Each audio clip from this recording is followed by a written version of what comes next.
Oke, banyak yang nanya, Kak, obat-obat apa sih yang sering disalahgunakan untuk penggemuk badan? Oke, mari kita bahas 8 obat yang biasanya sering digunakan atau sering disalahgunakan untuk penggemuk badan. Ini salah ya teman-teman, karena efek sampingnya ini yang memang bisa menaikkan berat badan. Oke, mari kita bahas. Nah, yang pertama itu adalah obat antidepresan. Antidepresannya yang paling sering adalah antidepresan trisiklik dan mono atau monoamin oksidase inhibitor. Nah, gimana sih dia ini bisa menggemukkan si badan atau menambah nafsu makan? Nah, ini berhubungan dengan salah satu hormon yaitu hormon serotonin. Nah, meningkatnya hormon serotonin berarti meningkatnya rasa bahagia serta ketenangan, dan juga dia akan memicu lah karena itu nafsu makan atau hormon yang menambah nafsu makan. Sebenarnya sih pengaruhnya kebanyakan di hormon ya mainnya. Nah, makanya apa aja sih contoh obatnya Kak Sandri? Contoh obatnya citalopram, fluoxetine, sertalin, dan paroxetine yang sudah Sandri jelaskan di ED.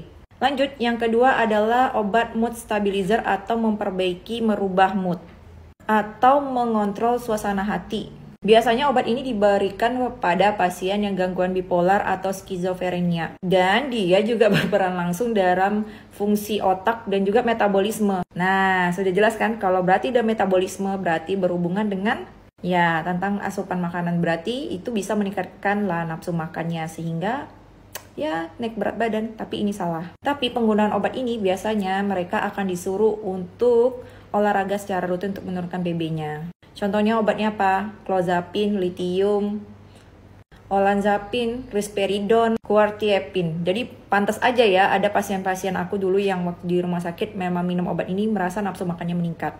Lanjut, yang ketiga adalah obat khusus diabetes. Tapi yang ini biasanya terjadi pada 1 bulan pertama pengobatan atau adaptasi lah. Nah, contohnya pada golongan obat sulfonylurea.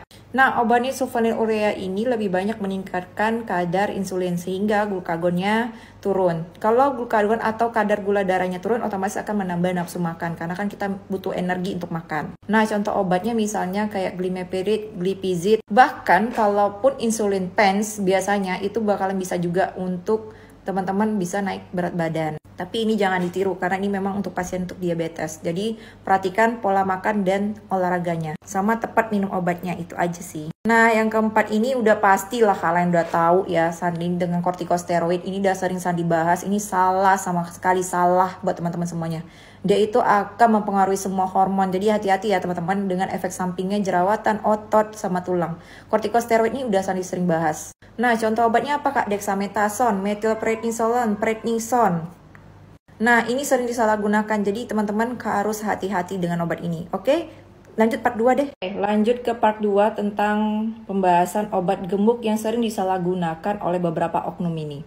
Nah, saya ini nggak mau menyalahkan siapapun, itu oknumnya siapa, mau pakai orang kesehatan ataupun yang memang kita belum tahu ini oknumnya dari mana. Namanya oknum, ya udah kayak gitu kita bahas. Nah, kita bahas yang terakhir itu adalah kortikosteroid. Jadi kortikosteroid ini memang akan merubah hormon-hormon tertentu yang bisa menaikkan berat badan. Tapi itu sebenarnya efek sampingnya. Yang pertama adalah moon phase. Apa itu moon phase? Oke, kalian yang udah nonton videonya tentang Dr. Richard dan Kak Ismi itu udah jelas sekali. Nah, moon phase itu terjadinya pembekakan atau pipinya jadi cabi kayak gitu. Nah, itu bukan hal yang diharapkan sebenarnya. Itu adalah efek samping dari pemakaian kortikosteroid mau apapun itu.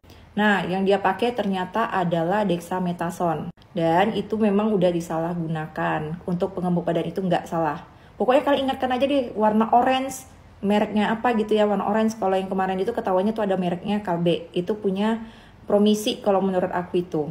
Bukan dexamethasone, tapi itu sama aja sih. Dexamethasone juga warna oranye, Promisi juga warna oranye. Kalian laporin aja kalaupun ada obat penggemuk yang tanpa BPOM ya, hati-hati. Nah, yang kelima itu adalah obat migrain dan juga obat kejang. Nah, kalau untuk obat ini, dia ini lebih menekan kepada hormon rasa lapar dan juga hormon yang akan mempengaruhi dia itu kenyang, kayak gitu. Nah, karena itu metabolisme tubuh menjadi lambat dan terjadinya lah kenaikan berat badan. Karena saking lambatnya di metabolisme menjadi energi, dia juga semakin bertambah lapar.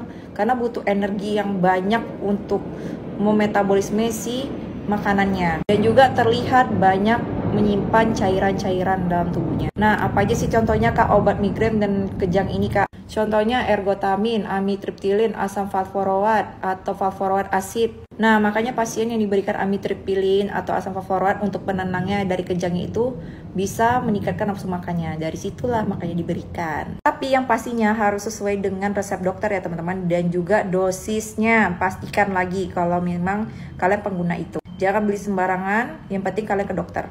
Yang keenam adalah beta blocker. Nah, yang punya riwayat hipertensi, yang punya riwayat penyakit jantung, ini bisa pemakaian beta blocker. Apa aja sih obatnya Kak Sandri? Biasanya propanolol, atenolol, lebih banyak belakangnya lol. Bukan lol ketawa ya, beda. Kenapa dia bisa menggemukkan? Karena dia memperlambat si pembakaran lemak. Makanya kalau ini dia lebih kepada penurunan berat badannya harus dengan pola makan saja. Karena lambat sekali di metabolisme untuk pembakaran lemaknya. Tapi ini berlangsung hanya sekitar 1-2 tahun di awal pertama kali pemakaian ini ya. Nomor 7 adalah obat anti alergi.